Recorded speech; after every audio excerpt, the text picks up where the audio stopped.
இவ்வளவு வருஷம் இந்த ஆகார் பிரயாசப்பட்ட அந்த வீட்டுல அடிமைப்பட்ட, அவங்க உள்ள போனோம், வெளியே போனோம். இதான் ஆகாருடைய நிலைமை. இவ்வளவு நாள் அவப்பட்ட பிரயாசத்துக்கு அவளுக்கு கிடைத்தது என்னன்னு பார்த்தா ஒரு துருத்தி தண்ணீர்.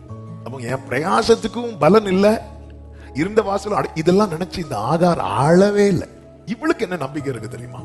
இந்த துருத்தியில இருக்கிற தண்ணீர் செலவழிகிறதற்கு முன்னமே ஏதாவது ஒரு வழி பிறக்கும். இதான் அவளுடைய நம்பிக்கை. ஒரு கையில துருத்தி இருக்கு, துருத்தியில ஒரு கையை பிடிச்சிருக்கிறா, இன்னொரு கையை பிள்ளை மேல பிடிச்சிருக்கிறான்.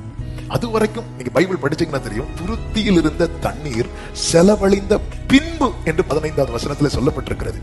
அது செலவழிகிறது வரைக்கும் அவ அழல, செலவழிந்த பின்பு, அதாவது நம்பிக்கைக்கு மிஞ்சின காரியம் அவன் ஒண்ணு நம்பினா பாருங்க, அதுக்கு மிஞ்சின காரியம் அவனுக்கு நடந்துட்டு, அதனாலதான் அவனுடைய எக்ஸ்பெக்டேஷன் எல்லாமே இல்லைன்னு வரும்போது அவனுக்கு அதான் அந்த அழுத்தம்.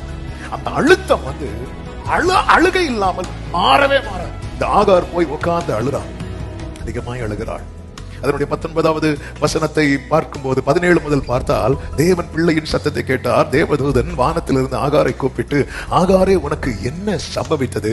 பயப்படாதே, பிள்ளை இருக்கும் இடத்தில் தேவன் அவன் சத்தத்தை கேட்டார் என்று சொல்லப்பட்டிருக்கிறது. 16ல அழுதாள் இருக்கும், 17ல கர்த்தர் சொல்றார், நான் சத்தத்தை கேட்டேன் சொல்றார். 19வது வசனத்துல பாத்தீங்கன்னா அதுக்கு முன்னாடி வர கண்ணீர் இருந்தது. அதன் பிறகு எப்படி மாறுது தெரியுமா? தண்ணீர்னு மாறுது. அதன் அர்த்தம் என்ன?